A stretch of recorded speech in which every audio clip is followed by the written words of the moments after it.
I brought it just in case I had to.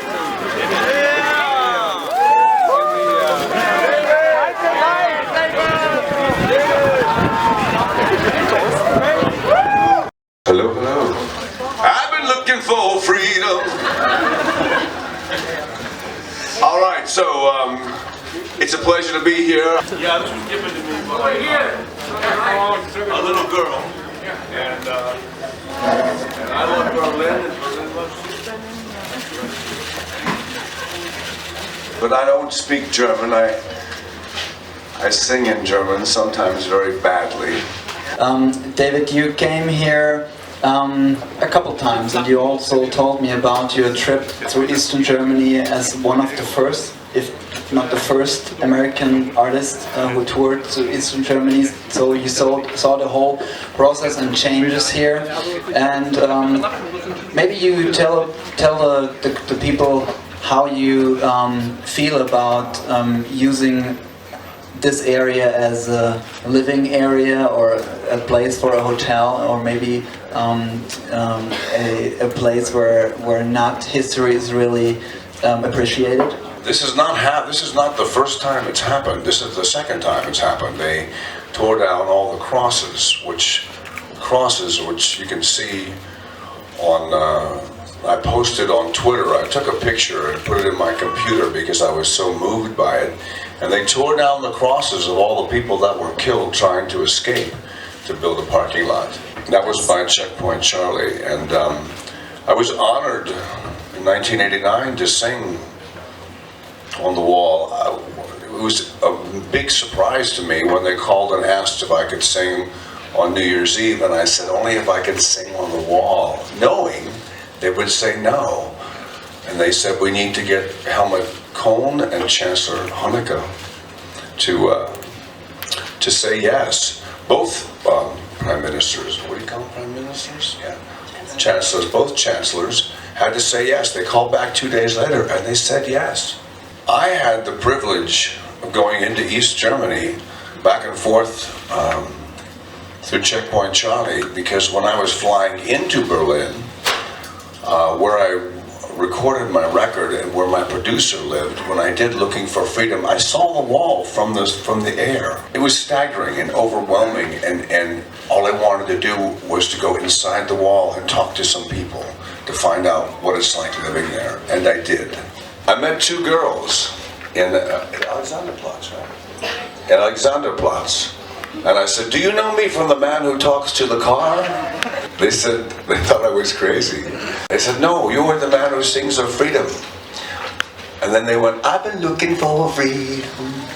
And I said, wow. And I said, take a picture with me. So I took a picture with them, went back through Checkpoint. I said, meet me here tomorrow at 12:30. I left Checkpoint Charlie, went through, gave it to the West Berlin paper. Please print this. And they printed it on the front page. And I went back to Checkpoint Charlie and gave it to those two girls and said, here's a little piece of freedom. And they ran away crying. I asked them, when do you think the wall will come down? And they said, not in our lifetime, but maybe my grandparents will get out, because they will allow the old people to come out, because I don't want the old people because they cannot work. What moved me the most is Jackie's story, because I was going to say the same thing about Germany. Was incredible. It was a peaceful celebration. It brought the world together. No one got hurt or killed throughout Croatia and Yugoslavia, and even in Latvia, all the other countries that were trying to have freedom for the first time fought and killed each other. It was horrible. And Germany was a great significant place of where freedom can work. And of looking for freedom in East Germany. Until recently, I went on tour, and I was in Gera with my daughters, and two women picked us up at the airport, and they said, do you know what the first English words out of our mouth were? And they said this to my daughters. They said, I've been looking for freedom. And they wrote Abend, A-B-E-N, Abend. And they said it was because of your dad's song. And we would see Mauernfall. Mauernfall? Marafal. He said, "We love you. Thank you for Marafal." I thought they were making a joke. And they were all my fans holding these signs up on my last tour. I must have saw 1,000 of them.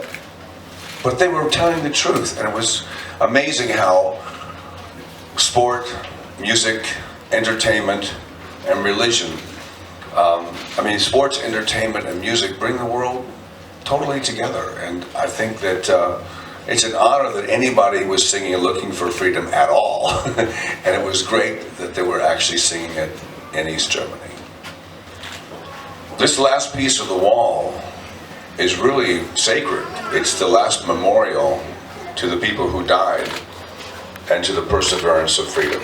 It's the last place where people can come and talk and communicate about what happened. My girlfriend said, "Where are you going?" I said, "I'm going to Berlin." She goes, What happened behind the wall?" She doesn't even know. But if she comes over here, like my children came over here and walked the wall, they know. People will share the stories, and they realize the severity of it and the fact that it keeps the memories of all the families, the thousands and thousands and thousands of families that were torn apart, alive.